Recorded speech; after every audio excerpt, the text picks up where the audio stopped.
This is Arnhemland in tropical Australia. Conditions here are so wild and hostile that your average Brit lost here would die in under a week. But for the Australian Aborigine, this has been home for at least 40,000 years.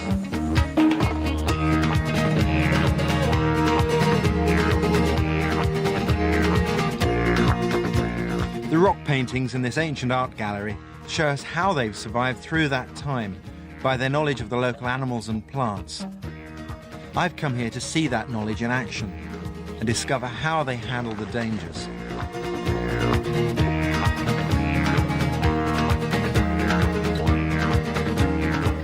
Arnhemland sits to the east of Darwin, right at the top of Australia. It's an Aboriginal reserve, protecting their traditional life on tiny outstations or villages like Jibalbal. It's illegal to enter without Aboriginal permission. This land is a challenging mixture of floodplain, mangrove swamp and tropical forest, with searing heat in the summer and torrential rain in the winter. No Europeans settled here until the 1920s. It was just too tough and rife with malaria.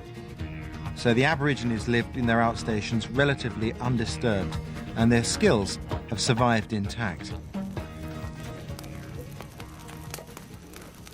There are just 20 people in the outstation of Jibalbal. They live mostly by the food they hunt and gather, but there is a growing international trade in Aboriginal art and craft, and that provides cash. So they can buy what they want of the Western world while still maintaining a traditional lifestyle. You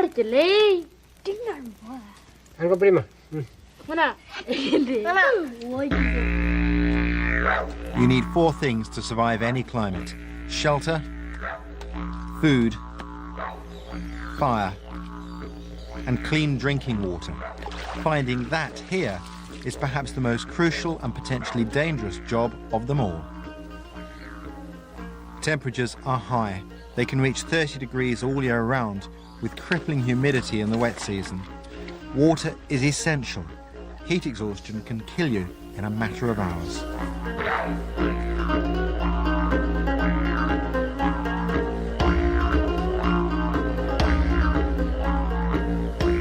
There are plenty of rivers, but huge tides push saltwater miles inland, and saltwater brings these.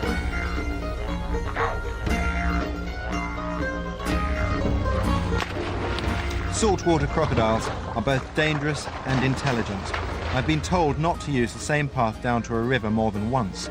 If they see you there the first day, they'll wait at the same spot on the second, then pull you in and under. But there is an alternative. This is what we're looking for. It's a paperbark. Now, there are lots of them around here, but it's this particular feature is what we're after, this bulge. And this may indicate that this tree contains water, but there's only one way to find out, and that's to cut into there.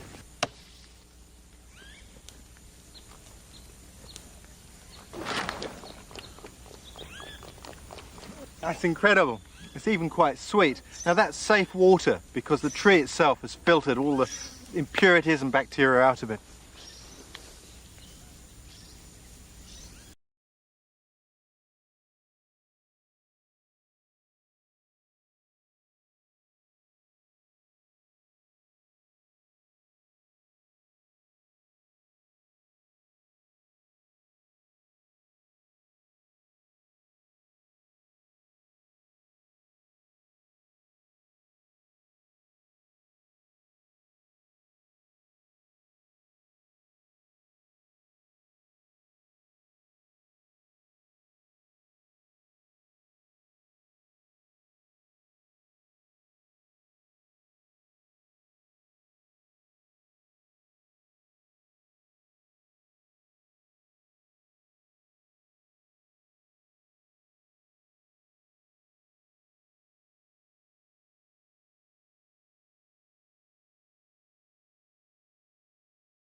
dews will damp down these patches of fire each morning. Because the land is burned regularly, the fires move quickly, just clearing out the dense scrub on the forest floor, but leaving big trees alive and still standing.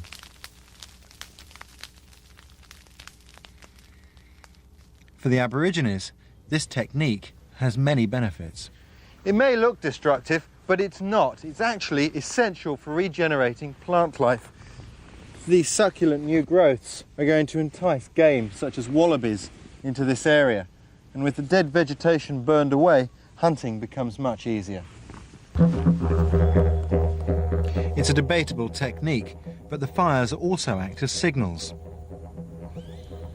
Outstations are widely scattered over this vast landscape, and Aborigines travel miles from their homes to hunt and gather plants. The plumes of smoke identify just who's working where, and that helps to prevent any one area from being hunted out.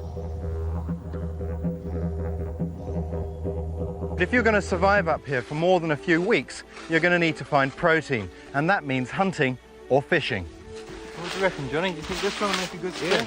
Yeah? Right here? Yeah. Good. It's quite springy, isn't it? Mm. Making a spear is much more complicated than carving a digging stick. I'm told this macaranga wood must dry out in the sun for 1 day before the real work can begin.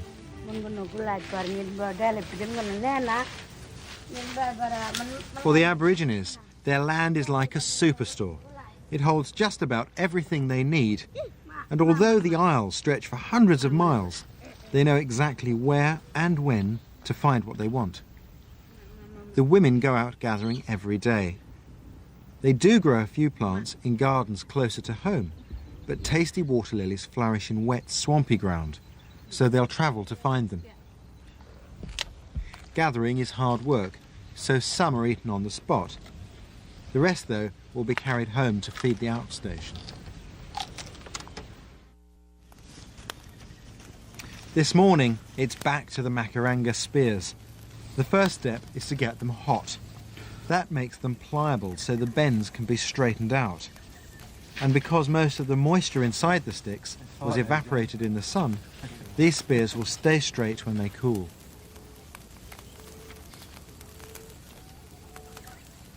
Arnhemland has only had metal for the last 200 years, so Aborigines still hold their knives like they were stone tools.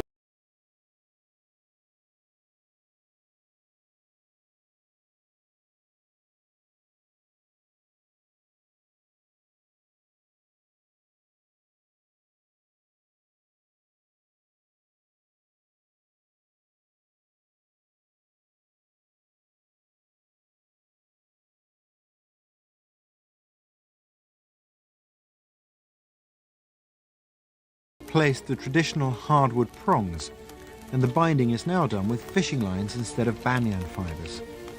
Aboriginal people are improvisers. They use whatever is easy and nearest to hand. I get it. So that wedge is going to splay the points out and hold them in really tight, yeah? Yeah.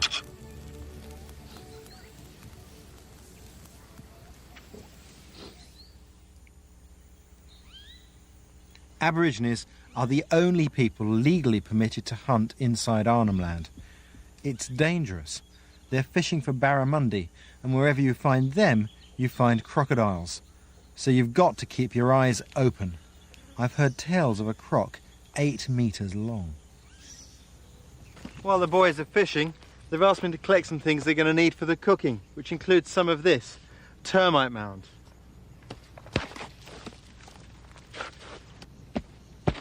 Believe it or not, this will burn like charcoal, hot and long.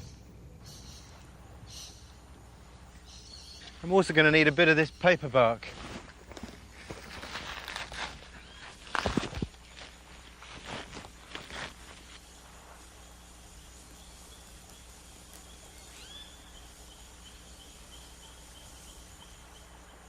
And we're going to need these leaves to keep the food clean while it's cooking.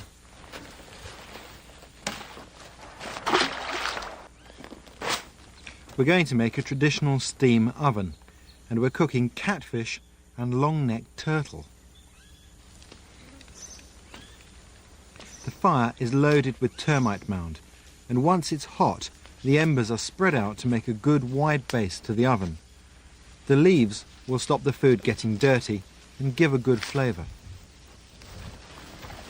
This paper bark makes a natural blanket to cover the fire, the food, and keep the heat in.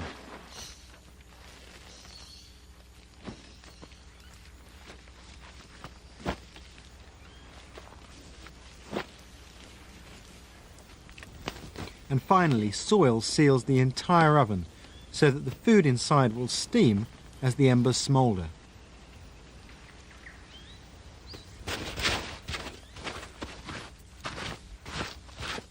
A turtle takes about 20 minutes in here, but larger ovens can handle kangaroo and even buffalo. And here it is, one lunchtime turtle.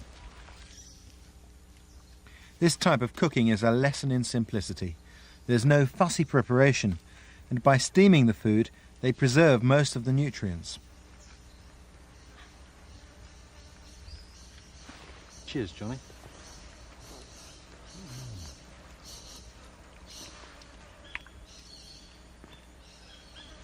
Tastes a bit like stringy, sort of chewy fish.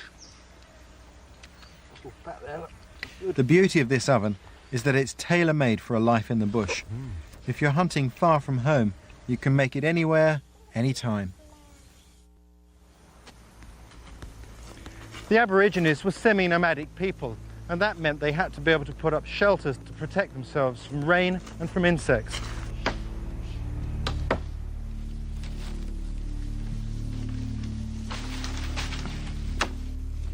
These forks are going to make the supports.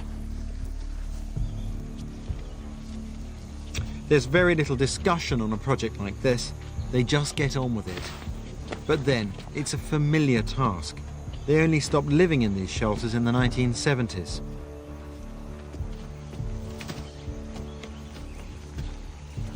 What appeals to me most is that they don't need string or nails. The construction has so much Aboriginal simplicity, it stands up on its own.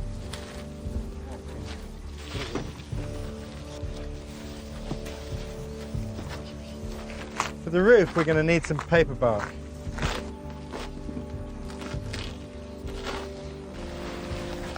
As we're in the dry season, a flat roof shelter like this is fine. In the wet, the roof would be slanted. Paperbark also makes a good bed, and I'm set for a good night's sleep. But in an hour's time, the sun will go down, and then the mosquitoes come out, and if I don't have some form of extra protection, the night will be simply hellish. What we're going to make is a smudge fire, and to keep the insects away, I'm going to burn this ant bed on top of the fire. Arnhemland mosquitoes carry something nasty called Ross River fever. They can bite through the thick hide of a buffalo and can get at us through 2 layers of clothing. The director and crew are already getting bitten, but in here it may be a bit smoky, but the mosquitoes aren't biting.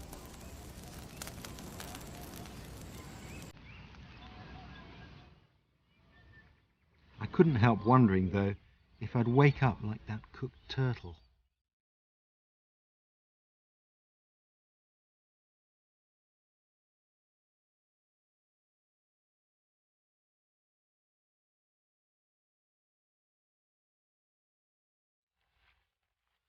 But unscathed, I took up an invitation to visit Yilan, an outstation by the coast. The communities in Arnhemland really are out in the wild, with vast tracts of land between each, so getting lost is easy. In remote parts of Europe, you might lose your way for a few hours. In America, it might be a few days. But here, you can wander for months without seeing any sign of civilization. Luckily, nature has provided her own signposts, if you know where to look.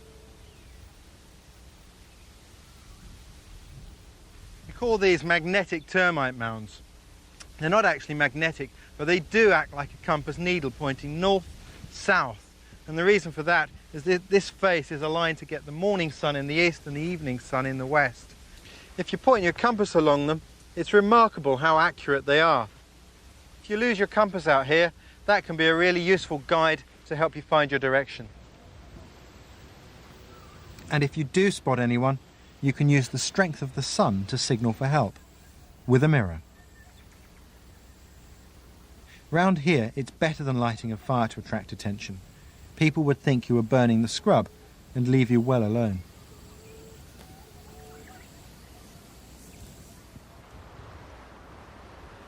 The river's a lot wider here, so I must be nearing the coast. And I've noticed that the forest is changing now to mangrove. Now that is a totally different world. In mangrove forest, the root systems extend overground, forming an obstacle course of wooden spaghetti that can come up as high as your chest.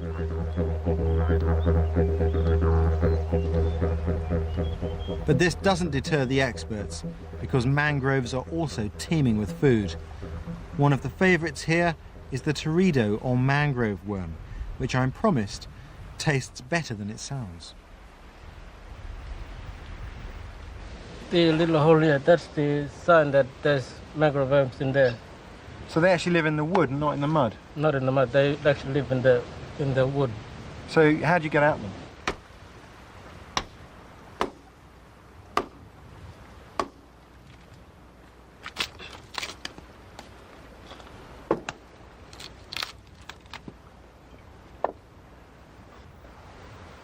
This worm was the curse of early mariners. It could munch its way through the stoutest wooden ship.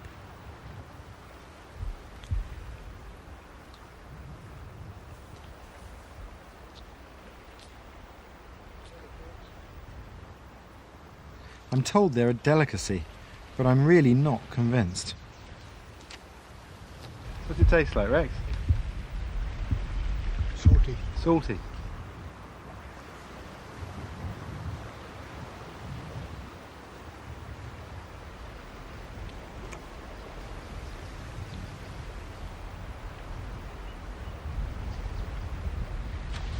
That's actually pretty good.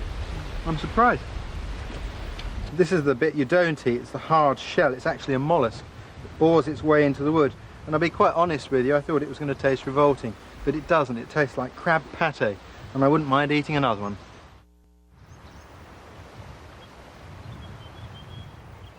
Here on the coast, the mosquitoes are particularly bad. Now, for adults, that may be a nuisance, but for infants, it can be a life-threatening problem. But as always, local ingenuity has the answer.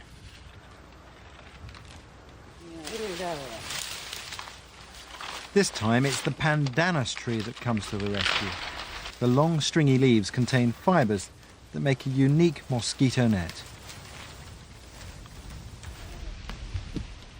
And this is all pandanus fibre. Oh, I see. It's designed as a cover for babies and will take several days to finish, even working at this speed. Right, so that goes over the child. He's inside and the mosquitoes can't get in. He seems very happy in there.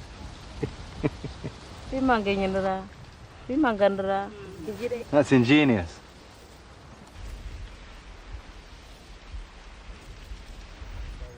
The Arnhemland Aborigines are one of the oldest living cultures, actively maintaining their traditional life. But how secure is it?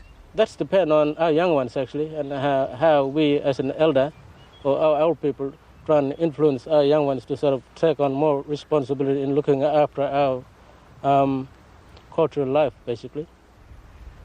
Having fought hard to hold on to their lands and their way of life, it's now down to the next generation to preserve their culture. The children must make the choice to learn from the elders. In our way of life, our elders sit around, paint. Young ones would come around and sit by him, just watch from day to day. You feel like you guys call it imitating. So he just sits there. As he grows older, he goes out and practice. I think you guys, I heard a little saying that practice makes perfect. So that's how it works out. Arnhemland is a unique spot. If it wasn't for this harsh climate and difficult terrain, the white settlers would have moved in long before the 1920s, and Aboriginal skills would have been lost. But now it's a protected reserve. The people here have seen what the West can offer, yet they've chosen to stand by their culture and their bond with the land. Today, Aborigines are recognised by the government as the first Australians, and they have a strong voice in Parliament. So long as their children carry on these skills, this life will continue. Perfectly cooked, eh? Beautiful. Yeah, Really good.